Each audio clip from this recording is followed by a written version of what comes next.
আসসালামু আলাইকুম প্রিয় ফুটবল ফ্যান্স। ইউরো 2024-এর কোয়ার্টার ফাইনালে জার্মানির মুখোমুখি হয়েছে স্পেন। আজকে আমি আলোচনা করব স্পেনের একটা কি প্লেয়ার নিয়ে, যেই প্লেয়ারটা জার্মানির ভয়ের কারণ হতে পারে। বর্তমান সময়ে স্পেনের অন্যতম সেরা খেলোয়াড় ফাবিয়ান রুইস। এবারের ইউরোতে তিনি অলরেডি 2টি গোল এবং 2টি অ্যাসিস্ট কিন্তু করে ফেলেছেন একজন মিডফিল্ডার হয়ে।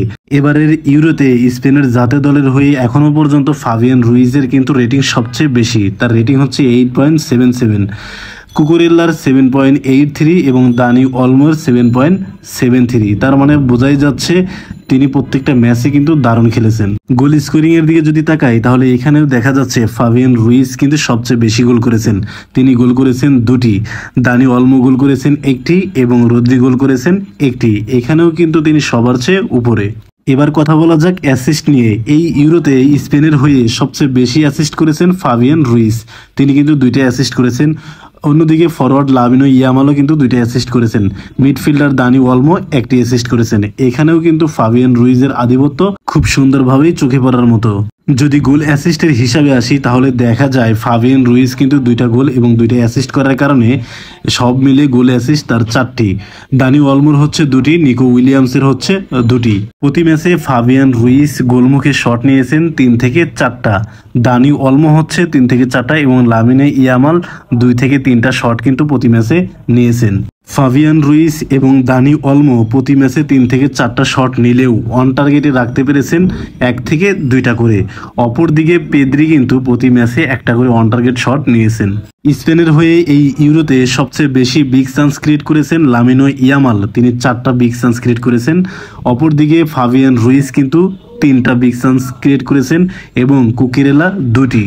প্রতি ম্যাচে রদ্রি, ফাবিয়ান রুইস এবং লাপোর্তে তারা কিন্তু 3 থেকে 4টি করে লং বল পাস করে। তার মানে তারা টিকি টাকার সাথেও কিন্তু লং বলেও অভ্যস্ত। ড্রিবলিং এর দিকে যদি তাকাই তাহলে দেখা যায় ফাবিয়ান রুইস কিন্তু প্রতি ম্যাচে 3টা করে ড্রিবল কমপ্লিট করেছে। অপরদিকে নিকো উইলিয়ামস 3টা এবং লামিনো ইয়ামাল 2 থেকে 3টা করে কিন্তু ড্রিবল কমপ্লিট করেছে। ফাবিয়ান রুইস কিন্তু এই ইউরোতে স্পেনের হয়ে 3টা ম্যাচ খেলেছেন আর এই 3টা ম্যাচে 2টা গোল এবং 2টা কিন্তু অ্যাসিস্ট করেছেন, যা সত্যি প্রশংসনীয়। তিনি একজন মিডফিল্ডার হয়েও যে 2টা গোল এবং 2টা অ্যাসিস্ট করেছেন এটা আসলেই অবিশ্বাস্য। ফাবিয়ান রুইজের লাস্ট 1 বছরের অ্যাভারেজ রেটিং যদি আমরা দেখি তাহলে দেখা যায় তার রেটিং ছিল 7.37। এরকম লং টাইম ভালো খেলে যাওয়া সত্যিই প্রশংসনীয়।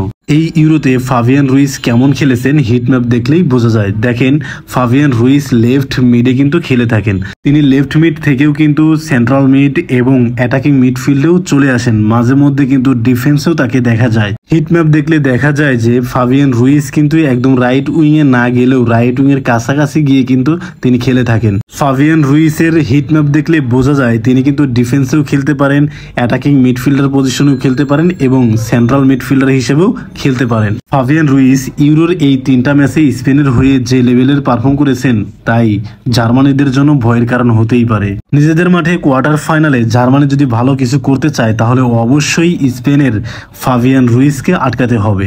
ফাবিয়ান রুইসের পাশাপাশি আরেকটা খেলোয়াড়কে নিয়েও চিন্তা করতে হবে জার্মানির। লামিনো ইয়ামালের স্পিডটা যদি মিডল স্টার্ট এবং রাউমের মতো খেলোয়াড়রা আটকাতে পারে তাহলে কিন্তু অবশ্যই জার্মানির জন্য একটা সুবর্ণ সুযোগ রয়েছে পরবর্তী রাউন্ডে যাওয়ার জন্য। ফাবিয়ান রুইস, লামিনো ইয়ামাল এবং জার্মানিদের নিয়ে যদি আপনার কোনো মন্তব্য থাকে সেটা অবশ্যই কমেন্ট বক্সে জানাবেন। ধন্যবাদ।